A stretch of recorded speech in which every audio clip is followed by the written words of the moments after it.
करवा चौथ पर व्रतियों को करवा माता की कथा पढ़ना चाहिए।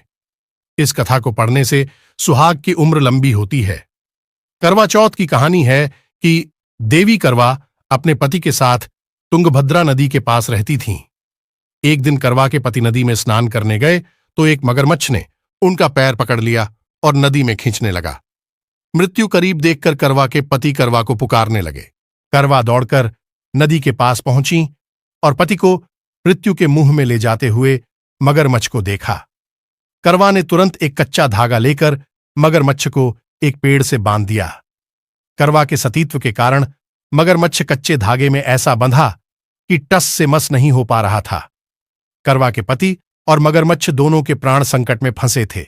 करवा ने यमराज जी को पुकारा और अपने पति को जीवनदान देने और मगरमच्छ को मृत्युदंड देने के लिए कहा। यमराज ने कहा, मैं ऐसा नहीं कर सकता क्योंकि अभी मगरमच्छ की आयु शेष है और तुम्हारे पति की आयु पूरी हो चुकी है। क्रोधित होकर करवा ने यमराज से कहा, अगर आपने ऐसा नहीं किया तो मैं आपको श्राप दे दूंगी। करवा देवी के शाप से भयभीत होकर यमराज ने तुरंत मगरमच्छ को यमलोक भेज दिया और करवा के पति को जीवनदान दिया। इसलिए करवा चौथ के व्रत में सुहागन स्त्रियां करवा माता से प्रार्थना करती हैं कि हे करवा माता, जैसे आपने अपने पति को मृत्यु के मुंह से वापस निकाल लिया, वैसे ही मेरे सुहाग की भी रक्षा करना।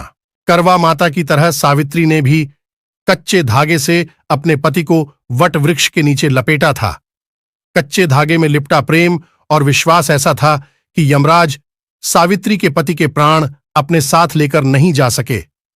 सावित्री के पति के प्राण को यमराज को लौटाना पड़ा और सावित्री को वरदान देना पड़ा कि उनका सुहाग हमेशा बना रहेगा और लंबे समय तक दोनों साथ रहे। माता करवा देवी की कथा इस प्रकार समाप्त होती है। ऐसी ही और वीडियोस पाने के लिए चैनल को सब्सक्राइब करें।